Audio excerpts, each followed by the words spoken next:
Hi everyone, it's Lisa from budgetequestrian.com, and today I'm going to show you how to build a wall for a horse jump.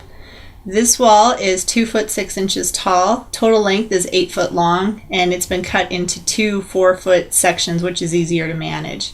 So to start with, you're going to take a piece of plywood and you're going to measure off how tall you want your jump to be. This one is 30 inches tall, so I'm just measuring off 30 across the top, and that'll be the height. And then I'll use my marker to connect all of the lines. As you can see, we have this secured down with a clamp, but it also helps to have somebody with you to hold the wood as you're cutting it, because otherwise it can fall and break. So I actually have my husband here helping me hold up the wood as I'm stretching across to cut to the other side, because it's 4 foot wide, makes it kind of hard to cut all in one swoosh cut.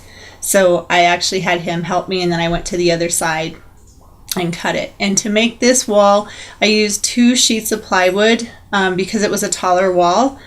And now I am measuring off on 2 by 6 inch lumber that's 8 foot long. I'm measuring off 48 inches. This will be the top end, the top of the wall, and then I'm going to use another 2 by 6 to add supports to the bottom of it. Because it's so tall, I wanted to make sure that it was going to be supported and wouldn't fall over. And now this is me speeded up really fast. This is how fast I work. Well, not really, but now I'm securing the plywood to the 2 by 6, and I'm using 3-inch screws, and I'll do that randomly on each side. This is going to be the top of it, and I'm flipping it over. And as you can see, I'm using that other 2 by 6 to keep the wood so that it's stable, and that's what it would mimic what it would be like when it's all put together. So again, I'm just using 3-inch screws and screwing the plywood to the 2 by 6. And then what I didn't show is I actually added supports on the bottom. So now this is where it gets to be really fun. You get to paint it. So I started with using Kills to paint, and that's a primer paint, so you can use it inside and outside.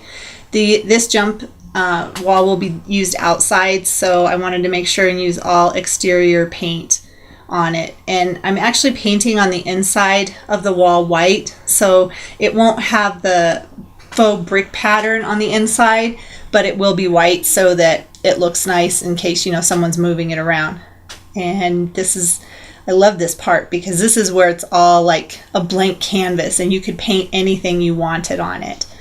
And you do this top, sides, everywhere. Fresh white canvas. You could even have just a solid white wall if you wanted to. That would be kind of fun. Or maybe paint some red on it. That would be cool. Or whatever you wanted.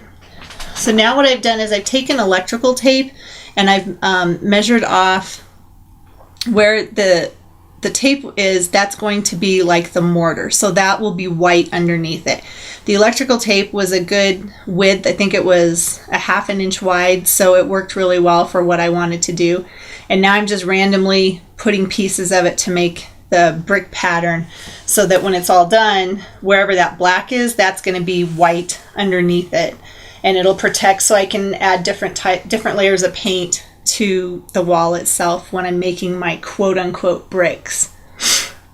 The electrical tape seems to work really well, and it's a lot cheaper than buying the masking tape, like the green masking tape. That's my favorite one, and it doesn't run and you don't get bleed through.